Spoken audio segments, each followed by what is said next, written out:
새 정부가 들어오면 워낙 공급이 많아서 맞아요.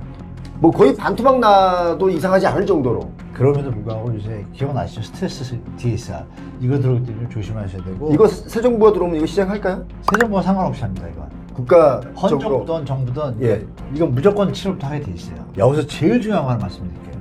여러분 요새 유튜브를 보시면 뭐 그렇게 건물주들이 나와가지고 당신도 건물주 되세요 막 떠들잖아요. 저는 몇 년 만에 뭐 100억 자산가요. 알고 봤더니 90억이 빚이야. 그런 사람 많잖아요. 커피를 우리가 이제 식사 후에 커피를 많이 마시잖아요. 맛있죠. 사람들이. 네. 그런데 커피가 그냥 우리 기호식품이었잖아요. 네. 근데 사치식품이래요. 누가 그래요? 그만큼 경기가 어렵다고. 이제 커피를 사치가 마시는 있다. 것조차도 사치가 됐다. 맞아요. 수복이 좀 줄고 있다 그러는데. 직장인들이 그렇게 얘기를 하는데요. 맞아요. 그러니까 우리는 지금 그런 상황인데도 불구하고 집값만 지금 서울 집값 뛰다 보니까 그 풍선 효과로 다른 데도 또 뛸 것이다라는 기대 심리가 있거든. 좀 움직였죠. 예. 네. 그래서 이제 이게 사실 지금은 여러분들 피부로 좀 덜 느낄 수 있고 모를 수 있지만 지방은 이미 많이 느꼈는데요. 네. 이게 좀 달라질 수 있다. 이제 이 말씀인 거죠. 교수님 전망은. 달라지고 있지 않나요? 달라지고 있습니다. 예를 들면 지금 오르지를 못하잖아요. 그러니까 최고점 2021년도에 찍은 데서 많이 내려왔다가 서울만 지금 아까 말씀난 그것만 빼고는 다 그냥 20% 30% 요번에 폭을 줄여가지고 뭐 예전 고점에 5%다 내렸어요 예전보다. 그러면 이게 그냥 자연적으로 우리가 돈이 많아서 산 게 아니잖아요. 다 빚이에요. 엄청난 네. 빚이에요. 신생아론부터 해서 이거 해가지고 젊은이들이 집값에 비싼 줄 알지만 금리를 싸게 주니까 덜컥 잡은 거잖아요. 예. 잡으면 뭐예요? 똑같이 부담이 크잖아요. 예. 금리가 반 내려도 집값이 2배가 쳤으니 부담은 여전히 비싼 거예요. 근데 이걸 힘들어하고 지내고 있잖아요. 이분들이 여기서 결정적인 게 뭐냐면은 2019년, 20년에 피크에 사신 분들 있잖아요. 예. 그러면 21년, 20년 이분들이 3년 양도세 비과세가 있어요. 일시적. 예. 1주택자 3년 보유하고 이렇게 하면 2022년, 23년에 팔려고 투자하는 사람도 많아요. 맞아요. 영끌해가지고. 예. 근데 이때 2020년에 팍 꺾였잖아요. 그렇죠. 타임을 놓쳤어요. 예. 그러면 2021년 요맘때 피크 사람이 만약에 1억 해 주고 샀다 그럴게요. 예. 이때 순간적으로 6천, 7천 된 거예요. 예. 전국적으로. 그죠? 그렇죠. 빨리 회복이 됐죠. 예. 돼가지고 서울은 뭐 1억짜리가 8천만 원까지 다시 회복이 됐고 이게 요즘 와서 좋은 선호단지, 신축단지들, 재건축단지들만 정고점을 뚫은 게 몇 개 나온 거고 나머지 70%는 여전히 그 밑에요. 근데 이게 어떻게 받친 거예요? 대출을 받쳤잖아요. 빚으로. 근데 나라에 지금 돈이 없잖아요. 예. 돈이 없다는 거 다 아시죠? 예. 성장률 떨어지고. 재정 적자가 나오는데 대출은 들려서 집을 사라고 하니. 그렇죠. 이게 이제 엉켰으니까 예. 이걸 이제 다 알아요. 그러면 우리가 생각할 게 뭐예요? 그러면 이게 돈이 좀 안 돌겠구나 느낌이 오잖아요. 그러니까 차익을 봐가지고 그들만의 세상에 일부 있잖아요. 강남 상구. 이것 빼고는 전국적으로 힘이 약해진다는 걸 우리가 예측하고 시장을 돼야지 막연하게 지금 뭐 말씀 주신 그런 형태는 제가 이거 어떻게 표현해야 될지 모르겠는데 예전에는 많이 올랐던 기준의 어떤 베이스를 말씀드리면 주택 가격이 소득에 대비해서 내가 한 8년 뭐 노무현 때 그 비싸서도 그랬고요. 박근혜 때도 뭐 한 10년이면 사겠다 이랬는데 갑자기 이게 20년을 바뀐 거예요. 예. 가격이 2배가 된 거죠. 예. 근데 금리는 어떻게 됐어요? 더 올랐죠, 지금. 올랐죠. 집값이 2배다 금리 2배면 부담이 어떻게 돼요? 이런 데 쫓아가는 거예요. 쫓아가는 사람이 누구예요, 주로? 이 젊은 영끌들이 짜져갔다 2021년에 샀어요. 예. 지금도 회복이 안 됐잖아요. 예. 작년에 팔렸는데 못 팔았어요. 예. 올해 팔았는데 또 못 팔았어요. 예. 이자는 계속 내고 있잖아요. 맞아요. 이자가 어떻게 됐냐. 1.5, 2.5 뭐 이렇게 해서 싸게 받았는데 2.5 정도 받았거든요. 예. 근데 이게 5년이 지나잖아요. 예. 그럼 변동금리가 적용이 돼요. 지금 적용되고 있는 분들 많아요. 작년부터 시작된 거예요. 예. 작년부터 2.5, 3% 내던 분들이 지금 4%, 5% 내는 거예요. 뉴스에 안 나와요. 잠시 나왔다가 예. 언론 기대기님들이 안 내요, 그거를. 지금 경매들이 강남이고 자꾸 툭툭 나오는 게 뭐냐. 이분들이 못 버티다가 한때 여러분 기억나시죠? 영끌분들 뭐 투잡 뛴다, 쓰리잡 뛴다 막 다큐 나오고. 예. 이게 지금 그 현실이 이제 나타나는 거예요. 그러니까 이게 이제 시작이다 저는 보는 거예요. 그러니까 2019년, 20년, 21년, 20년, 4년치 붙었던 사람들이 예. 이제부터 이제 작년부터 시작된 거다 이렇게 보는 거를 지금 바치고 있는데 이제 바칠 돈도 없으니 이제 우리가 어떤 상황이 벌어질지를 리스크 관리 차원에서 시나리오를 받아들여야 된다. 경제학자분들 중에는 네. 집값이 하락이 아니라 네. 폭락이 아니라 붕괴 가능성을 얘기하고 있습니다. 자, 이게 왜 그런가를 봤더니 좀 전에 교수님 말씀하신 것처럼 이 변동금리로 적용이 되기 시작하면서부터 이게 쫄리기 시작한 거예요. 많이 들죠. 그래서 지금 이래서 임의 경매로 나오는 맞아요. 경매량이 2배, 3배 늘어나고 작년 가을에 역대 최대였어요. 예. 네, 맞아요. 지금 올해 더 많이 나오고 있어요. 지금 제가 체크를 나올 했는데. 겁니다. 예. 저도 있어요. 그래서 지금 이런 거 보니까 이게 이 정도 되면 IMF 때 붕괴되는 것보다도 심할 수 있다라는 전망을 나오는데 네. 그런데 이제 우리 청취자분들께서는 아직 이게 못 느끼고 계속 연일 뉴스에 신고가 얘기만 나오니까 네. 뭐 얼마 전에도 또 뭐 압구정 현대아파트가 130억에 샀다 40대가 이런 얘기 뉴스에 나오니까 계속 집값은 오르나 보다라고 생각하는 분들이 불안하시죠. 예. 그렇죠. 그러다 보니까 이제 이게 점점 더 경제는 어려워지고 집값만 계속 뻥튀기 될 수는 없는 상황에서 지금 평택이나 다른 지역에 보니까 광명도 그렇고요. 네. 송도도 그렇고요. 지금 워낙 공급이 많아서 맞아요. 뭐 거의 반토막 나도 이상하지 않을 정도로. 났어요, 이미? 그러니까 반토막 나도 이상하지 않을 정도로. 근데 지금 마이너스 피들이 막 쏟아지고 있는 거예요. 맞습니다. 새 아파트가. 맞습니다. 그러니까 6월달, 5월달 거래량 아까 말씀드렸잖아요. 예. 그리고 또 5년 뒤에 변동금리예요. 네. 속아서 사시는 거 조심하셔야 돼요. 우리 젊은 분들이나 신혼분들은 조심하셔야 되는데 5년 뒤에 변동금리 계산하셔야 되겠죠. 물론 경제가 안 좋아지면 자꾸 금리가 좀 낮아지는 경향이 있지만 그럼에도 불구하고 요새 기억나시죠? 스트레스 DSR 이거 들어올 때 좀 조심하셔야 되고 이거 새 정부가 들어오면 이거 시작할까요? 새 정부가 상관없이 합니다. 이건 국가적으로. 헌정부든 정부든 예. 이건 무조건 7월부터 하게 돼 있어요. 안 하면 IMF한테 쫑코를 먹어요. 그렇죠. 쫑코란 표현 죄송합니다. 혼나요. 혼나요? 혼난다는 것보다는 압박이 심하게 들어옵니다. 너희들 뭐 하냐 지금? 네, 그거 다 이미 쌓여난 거거든요. 그렇죠. 해가지고 소득이 감당한 수준에서 대출을 해줘야지. 뭔 짓이야 이렇게 소리를 듣는 거예요.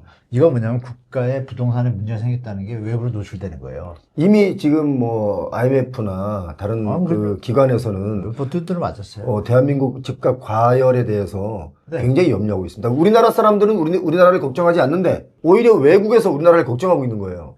아니, 걱정했었고요. 한 1, 2년 동안. 네. 포기했습니다, 그냥.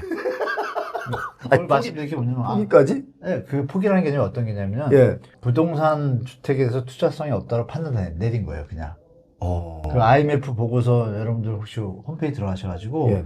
2월 7일인가 9일자에 한국에 대한 보고서가 있어요. 그거 한번 보십시오. 뭐라고 나와요? 우리나라 정부 관료나 KD가 만든 것보다 정확하게 객관적으로 다 파악해놨거든요. 예. 거기에 뭐라고 되어 있냐면, 지금은 전세가 버티잖아요. 예.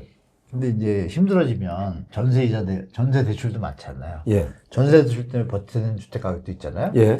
여러분들이 전세 대출이 5억까지밖에 안 된다고 생각하시는데 강남이 전세가 받친데 강남이 요새 서초구 전세값 내려가는 거 아시죠? 예. SGI라고 서울 도시보증공사라고 있어요. 예. 서울. 그러면 허브하고 허프라고 하면 이제 HF 주택금융공사 하는 보증이 있고 우리나라에 3개가 회사가 있어요. SGI 서울보증. 얘들은 주인은 우리 국민들이에요. 예금보험공사가 주인인데 형태는 민영의 형태를 띠고 있어요. 예. 근데 이게 금융감독원, 금융위 애들이 제가 볼 땐 정말 대한민국 부동산을 망가뜨린 쓰레기 카르텔이라고 봐요, 저는. 그렇습니다. 명예훼손 당해도 상관없습니다. 예. 뭐 개인의 하나하나 의견이니까. 말씀드리는데, 예. 그러면 대출을 5억, 일반은 5억인데 어떻게 강남은 막 사람들이 왜 대출이 막 15억 막 가까이 이상하잖아요? 이상하지. 그걸 해줍니다. 거기는 예외예요. 거기만 예외예요. 대출을 막 해주는 거 아니에요, 그러니까. 네. 그러니까 그걸 갖고 강남에서 살아보고 싶은 사람들이 일단 아기를 학교를 보내야겠다? 3년? 그러면 대출 이자 계산해서 갈 수 있잖아요. 그 수요가 많았었는데 지금 전세가격이 내려가잖아요. 예. 그럼 뭐예요? 이분들도 부담을 느낀다는 얘기죠. 당연하죠. 그럼 우리가 6월 시장을 예측할 수 있는 이유는 지금 버틸 수 있는 데까지 온 거예요, 다들. 제가 볼 땐 그래요. 턱까지 다 온 거예요. 있어 보이는 차부터 해서 제가 이번 여기 빌딩 오다 보니까 벤츠가 이렇게 많아요. 좋은 벤츠가. 요 라인에. 네, 근데 그거 다 현실적인 상황 아니잖아요. 다 할부죠. 좋은 벤츠 요새 새거 신형 땡땡땡도 얼마 넣고 180만 원 넣으면 타고 다니더라고요. 그래서 그래요? 이거 뭐야? 네, 그래서 제가 깜짝 놀라고 그 사장 보고 그랬어요. 아니 그냥 편한 거 타지. 사업을 해야 되니까. 이런 사람이 너무 많은 거예요, 대한민국에. 많죠. 그러니까 여러분들이 생각하시는 게 뭐냐면, 정상적으로 돈을 모으시고, 잘 하시고, 이렇게 하시는 분들이 집을 사는데 너무 비싸요. 이거를 아까 말씀하신 대출 막 20억 받아서 40억짜리 사고, 이런 사람들이 이걸 리딩을 해왔는데, 여기서 제일 중요한 거 하나 말씀드릴게요. 여러분, 요새 유튜브를 보시면, 뭐 그렇게 건물주들이 나와가지고 당신도 건물주 되세요 막 떠들잖아요. 예. 아니 건물주가 바빠 죽겠는데 관리하느라고 왜 나와서 수강하고 수강료 받아먹으러 나오죠? 그 이자 빌린 거예요. 제가 볼 때는 그렇죠. 아, 정확하시다. 아니 진짜요. 그거. 예. 안 그러서 그걸 할 일이 없어요. 그렇지. 건물이 수익이 나고 이익이 잘 되는데 그러면 예. 그 사람 입장에서 제가 볼 때 유달리 많아요. 제가 한두 분 나올 때는 이해를 했어요. 예. 계속 나오는 거 보니까 이게 뭐지? 심하게 얘기하면 듣보잡 처음 보는 분들이 예. 나와가지고 자신있게 당신도 건물주가 될 수 있어요. 저는 몇 년 만에 뭐 100억 자산가요. 알고 봤더니 90억이 빚이야. 아, 그런 사람 많잖아요. 아니, 수두룩하죠. 뭐, 많은 경우가 그런 아니고. 유튜브 광고가 요새 많잖아요. 예. 보시죠. 예. 예전에 그런 일이 있었나요? 없었어요. 예. 지금 아직 극대화예요. 그리고 경매하시는 분들도 이렇게 많이 나오고. 그러니까 우리가 생각해보면, 이분들이 왜 원래 하기 바빠 죽겠면 광고할 시간 없잖아요. 없죠. 안 팔리거나 문제가 생기면 광고를 하는 거 아니에요. 돈 더 벌려고. 그리고 돈은 더 버는 게, 번 거에서 더 벌으려면 여기가 더 수익이 나는데 굳이 이걸 해요? 여기에 문제가 생겼으니까 맞겠죠. 그래서 저는 말씀드린 게 뭐냐. 균열 현상이 생기셔야겠다. 상가도 막 그런 일이 벌어지고 있잖아요. 예. 이런 거 다른 거. 예. 이런 거 종합해 보시면 결론적으로 더 올라갈 힘이 있을까요? 좀 없잖아요. 느낌이 봐도. 그러면 지표를 보면 어떻게 되냐. 아까 말씀드린 금리 2배, 주택가격 2배, 여기다가 다른 요인들도 다 있어요. 연령층이 점점, 지금까지는 버티고 있어요. 핵심 주택 구매 연령층이. 근데 이 구매 연령층이 지금 줄고 있잖아요. 그런데 60에서 80세 분들이 자가불율이 70에서 80%예요. 예. 이분들이, 여러분 요새 인구 감소하는 거 아시죠? 자연 감소. 이분들이 자꾸 돌아가시잖아요? 그 집들이 나오잖아요. 예. 6월의 시장은, 여러분들이 주시해서 보셔야 돼요. 여기서 만약에 5월과 똑같이 거래량이 뚝뚝 끊긴다? 그러면 도리어 부동산 활성화 정책을 써야 되는 상황이 올지도 몰라요. 오히려 더 빨리 사줘라, 옛날처럼. 네, 저는 그런 상황이 올 가능성도 있다. 자, 교수님, 이거 하나 여쭤볼게요, 그러면. 새 정부가 들어오면 새 정부는 항상 경기 부양을 해서 뭔가 흥청망청하고 뭔가 좀 돈이 돌아가는 것처럼 보여야 성공한 정부인 것처럼 보이기 때문에 네. 경기 부양을 할 겁니다. 네. 그게 예상이 되잖아요. 네. 그런데 경기 부양이라는 것을 꼭 돈을 풀어야만 되는지, 이 아파트 값만 이렇게 잘 다스려도, 네. 물론 아파트를 자꾸 정부가 개입하면 더 튈 수 있지만, 네.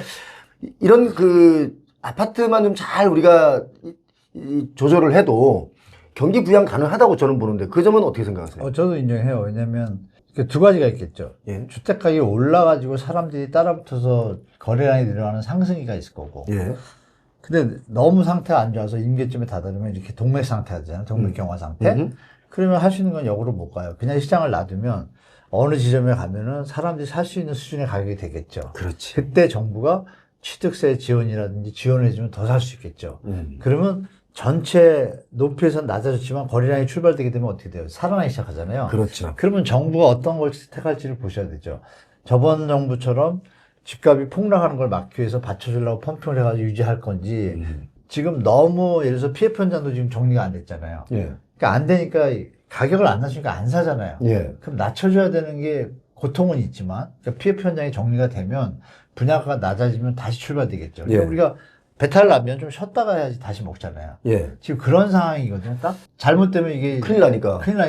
그냥 공급 확대. 그거 맨날 하던 얘기잖아요. 공급 확대는 사실 재건축, 재개발, 준공, 신속 공급. 맨날 하던 얘기밖에 없어요. 대책이 없어요. 그러니까 대책 없어요, 제가 볼 때. 네네. 제가 볼 때 기대할 거 없습니다. 예, 윤석열 정부 때 부동산 PF 다 살려주려고 인공호흡들 많이 해가지고 지금 여태까지 그대로 지금 3년째. 유지되고 있잖아요. 그게 지금. 네. 그때 정리를 했으면 좋았죠. 오히려 지금쯤이면 살아나고 있죠. 부동산 가격이 뚝 떨어졌다가 슬슬 살아나면서 오히려 내집 마련할 수 있는 분들이 늘어날 수 있다. 맞아요. 근데 지금 그때 지났잖아요. 지금 이제 과거지만. 근데 제가 놓쳤죠. 예. 제가 이제 한 가지 걱정하는 건 뭐냐면 교수님. 네.